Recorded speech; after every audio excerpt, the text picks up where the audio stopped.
Hi everyone, good afternoon, good morning, good evening to everybody. Today I'm gonna cook or I'm gonna make Binu-tong. So that's one of Bicol's favorite breakfast. So it's a glutinous rice and you have to cook in fresh coconut milk, but of course you have to use banana leaves. So I'm gonna show you. I have a fresh banana leaves how to make it. So now I have a banana leaves here. Here is very fresh. I got it from the banana tree. So I need to do lublob sa apoy. I don't know how you call it in English, but I have to like burn it a little bit or cook a little bit in a fire. So I'm gonna turn it on here. So I have to turn it on. See? To make lub-lub these banana leaves.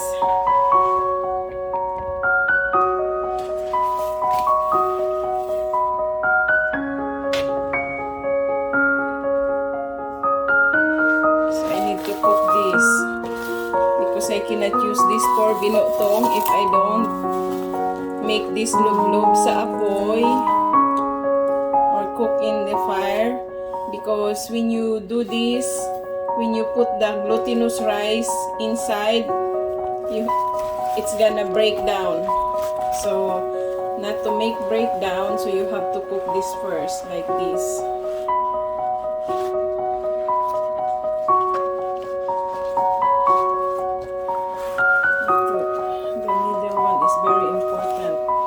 Most of the leaves are broken in the banana tree. So I went there and you know how much? One piece, $1. I get it for $1, one piece. Oh no, there's a lot of hole on it. So when there's a lot of hole, I cannot use that for Binu-tong.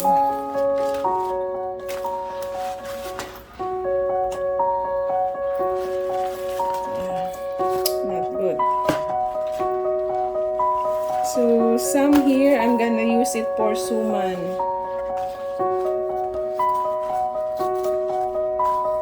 So I'm gonna make Suman and Binu-tong. Because maybe I can make only few pieces, maybe 2 or 3 couple pieces of Binu-tong because it's broken. When the leaves has a hole, it's not good to use. It should be no leak, no broken. I got all the small leaves, so I'm gonna make a small amount of Binu-tong.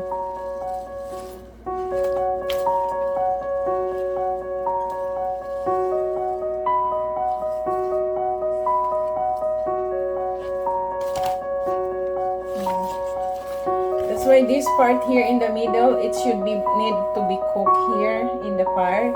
So because when you fold and when you tied it up, you're gonna be flat this one here. So it's like a protection in the middle of. So I have 1, 2. This one is boiled already.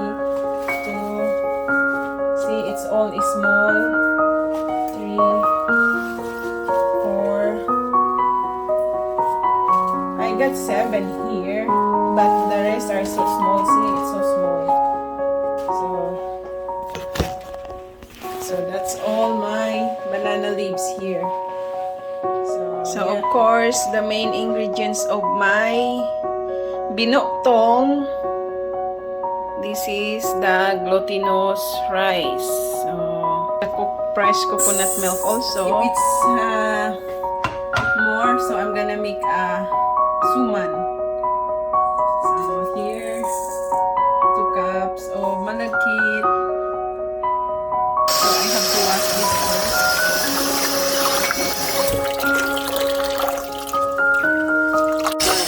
So this is the second wash of the rice. So I have to put the rice here.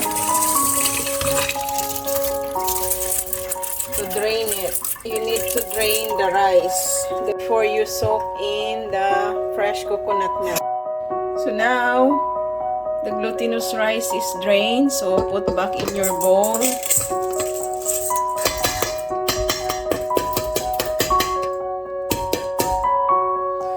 Then, you will add the 1 teaspoon of salt. So, 1 teaspoon to have a taste. It's iodized salt, so it's not very salty. So, you have to mix it. So, this is the coconut milk.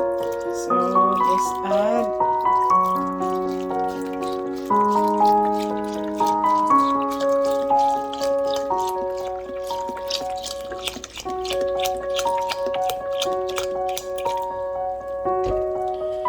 So, I'm gonna soak this in the coconut milk for 2 to 3 hours. This is my glutinous rice for Binu-tong.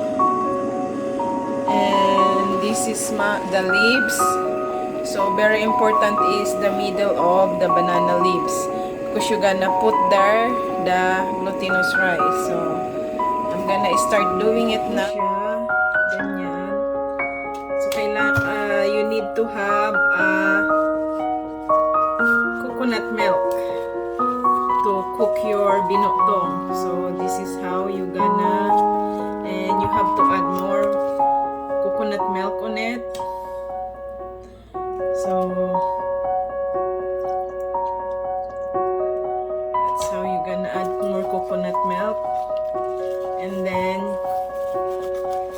you have to, I can add more glutinous rice.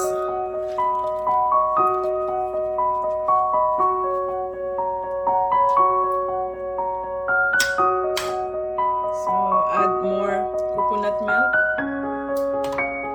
So, see, then you have to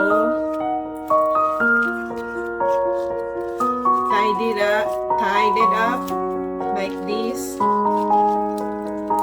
So, make sure it doesn't overflow, and then you have the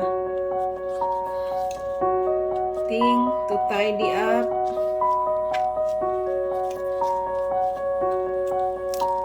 So, it's a lot of work. Oh my god, it's break. So, that's the problem when the leaves break, so you need to put a new one.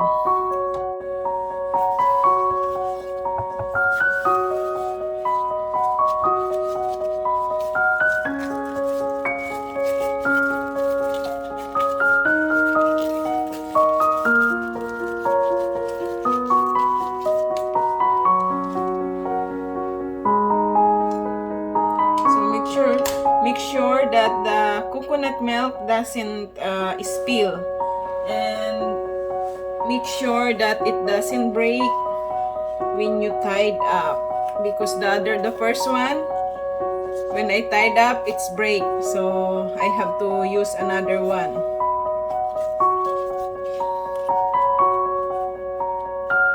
So I don't get very good leaves, that's why. So there you go. This is the second one, but it's still breaking up the upper part here. So yeah, this is the problem, because I think this is not saba leaves. I think it's just regular banana. That's why. That's the problem. I'm in Canada. I'm not in the Philippines. So to make it nice, so after you tied it up and you're done, you have to cut this. So it looks better. See? I cut it already. So I have five Binu-tong now. So it's supposed to steam, but since I don't have the inset, so I'm just gonna do like this. So hopefully the 5 pieces is fit.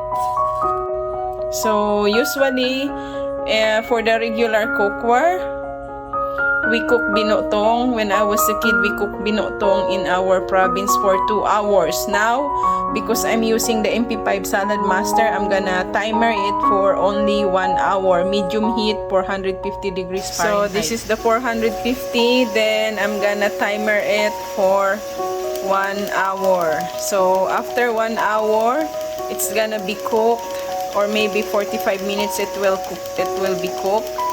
So then I'm gonna have a delicious Binu-tong. So 1 hour.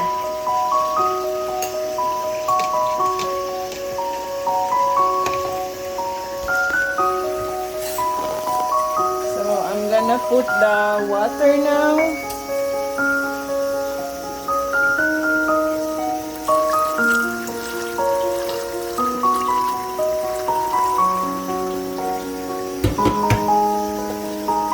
Cover it. So wait for 1 hour. So now the cooking of Binu-tong is done. So it's automatically off after 1 hour. So let's check this. Oh wow, it looks cooked already. So okay, let's try open one. I'm gonna open one Binu-tong to make sure it's cooked. So let's see if this one is cooked. So this one I double because it's like broken. So I have to cut this here.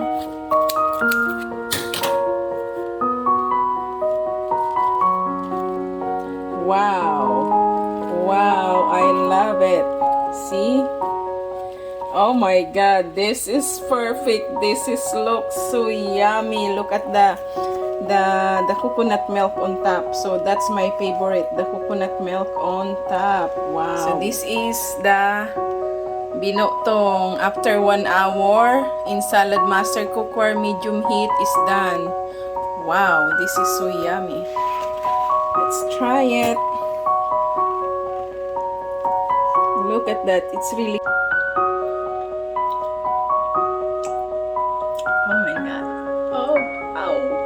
for a very long time I didn't eat this. Now it's perfect.